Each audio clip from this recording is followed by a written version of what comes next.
आज का स्वमान। मैं सच्चा सच्चा तपस्वी मूर्त हूँ। सच्चे तपस्वी की निशानियाँ बाबा ने आज सुनाई हैं। कैसा होना चाहिए सच्चा तपस्वी? तपस्या माना जिसका मन एक बाबा पर एकाग्र होता हो और कहीं न भटकता हो। और मनुष्य को भटकाने वाली हैं इच्छाएं। तो आज बाबा ने कहा है, जो हद की इच्छाओं से परे है वही सच्चा सच्चा तपस्वी है। सच्चा तपस्वी माना ही इच्छा मात्रम अविद्या। इच्छा मात्रम अविद्या माना इच्छा से अज्ञान हो, ज्ञान ही न हो कि इच्छा क्या होती है। ऐसा किसको होगा? जो अंदर से इतना भरा हुआ होगा, इतना तृप्त, जो लगेगा कुछ और चाहिए नहीं। तो ऐसों के लिए बाबा ने कहा है कि सच्चा तपस्वी वही है जो तपस्या से इतना आंतरिक सुख आनंद प्राप्त करे, इतना भगवान से कनेक्टेड रहे और इतना उससे सब कुछ पाले जो उसके लिए इच्छा का ज्ञान ही न हो।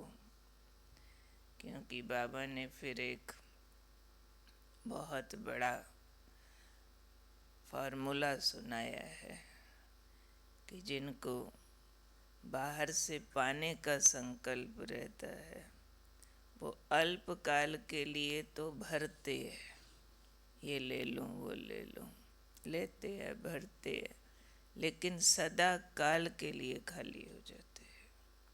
जो अल्पकाल की प्राप्तियों के पीछे दौड़ते हैं और उसको पा भी लेते हैं, कलयुग में तो उसके लिए रॉन्ग मीन्स यूज़ करने पड़ते हैं, झूठ फरेब यूज़ करना पड़ता है।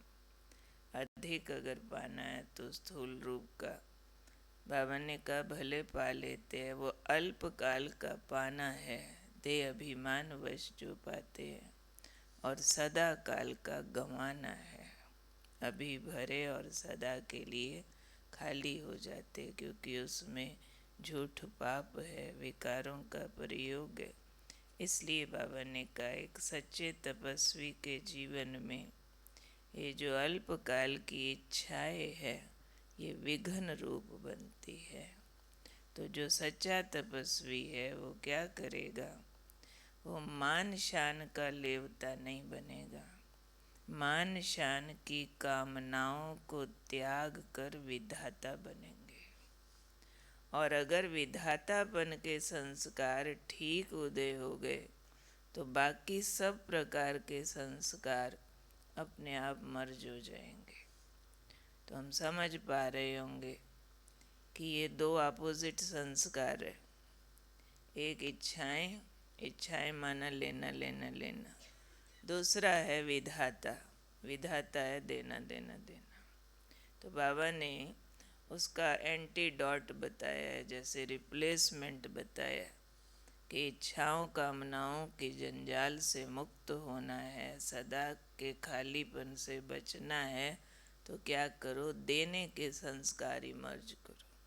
मुझे मान चाहिए, मुझे शान चाहिए। मुख्य अंडरलाइन बाबा ने ये दो बातें कही है। मान शान की कामनाओं के लेवता बनने के बजाय देव विधाता बनो। विधाता होता है जो अपने गुण शक्तियाँ दूसरे को दे दे, अपनी प्राप्तियों से दूसरे को भरपूर करे, देने वाला। हमेशा जिसका ध्यान ये रहे मैंने सबके लिए क्या करना है, मुझे क्या मिलेगा वो नहीं, मैंने क्या देना है उस पर जो फोकस रहे वो विधाता है। अगर ये वाले संस्कार पालना स्वरूप के, दाता स्वरूप के, देने वाले इमर्ज हो गए एक बार, तो बाकी जो खोटे संस्कार किसी भी तरह के है, सब मर्ज हो जाएंगे, उस पर मेहनत नहीं करनी पड़ेगी। ये बाबा ने बहुत ज़बरदस्त फार्मूला आज हमको बता दिया है। इसलिए ये याद रखते हुए कि मैं सच्चा सच्चा तपस्वी हूँ, हमें एक चेक लिस्ट बनानी है कि सच्चा तपस्वी होने के नाते से क्या मुझे कोई कामनाएं परेशान करती है। सच्चा तपस्वी वही जो कामनाओं के जंजाल में उलझे नहीं, दुनिया की सब कार्य ड्यूटी समझ के, एक्टिंग समझ के करते रहें, न कि चाहिए चाहिए कि लगाम में बंधा हुआ, जैसे होता है ना बेबस पशु, बेबस होता है जिसको लगाम लगा दी गई तो जैसे मालिक खींचेगा उधर उसको जाना पड़ेगा। तो इच्छाएं जैसे लगाम बन जाती है, इच्छाएं नचाती है मन रूपी घोड़े को। तो मैं हूँ सच्चा तपस्वी, मुझे इच्छाओं की लगाम बांध नहीं सकती है। मेरे को कोई भी तरह के मान शान की, कामनाओं की गुलामी नहीं है। ये विघन मेरी तपस्या में नहीं है, इसके बजाय मैं विधाता हूँ। मेरे अंदर सिर्फ देने की कामनाएं हैं और विधातापन के संस्कार इमर्ज करके मैंने करना क्या है, अपने सब प्रकार के पुराने संस्कारों को, चाहे वो देभान के संस्कार है, द्वापर कलयुग के हिसाब से कोई विकारों के बचे हुए संस्कार है, पर रिप्लेस कर देना है विधातापन के संस्कार से उसको। तो उस पर हमें आज अटेंशन देना है। वैसे भी हमारे नवरात्रों के देवी स्वरूप चल रहा, अब देवी स्वरूप बोलो, विधाता स्वरूप बोलो, दाता स्वरूप बोलो, मीनिंग एक ही है ना। देवी माना भी देने वाली है, विधाता हूँ दाता हूँ तो भी देने का पार्ट है। तो मेरा दैवी स्वरूप मैंने जागृत रखना है, क्योंकि द्वापर कलयुग में हमारा मानवी स्वरूप भी काम करता रहा, दानवी स्वरूप भी काम करता रहा और दैवी स्वरूप सोया रहा या मंदिरों में मूर्तियों के रूप में रहा। अब हमारा दैवी स्वरूप जागृत होता, जिससे हम युग बदलते हैं। तो दैवी स्वरूप है, मुझे अपने लिए चाहिए चाहिए चाहिए की भाषा नहीं, देना देना देना देना। अब हमारी जिम्मेवारी का पार्ट शुरू होता है। विश्व के कल्याण के फर्ज की सीट पर बाबा हमें खड़ा कर देते हैं। तो ये जो पार्ट बदलता है वह हमारी गुण शक्तियों को बदल देता है। सिर्फ हम आत्माएं उस रोल को स्वीकार करें कि अब मेरा रोल है सारे विश्व के पूर्वज बने का, कल्याण करने का, उसी को कहो विधातापन का मेरा रोल है। तो इसी को हम कहेंगे सच्चा तपस्वी है। सच्ची तपस्या जो करता है वो इतना भरता है जो सिर्फ देना बाकी बचता है, बाकी सब इच्छाएं कामनाएं खत्म।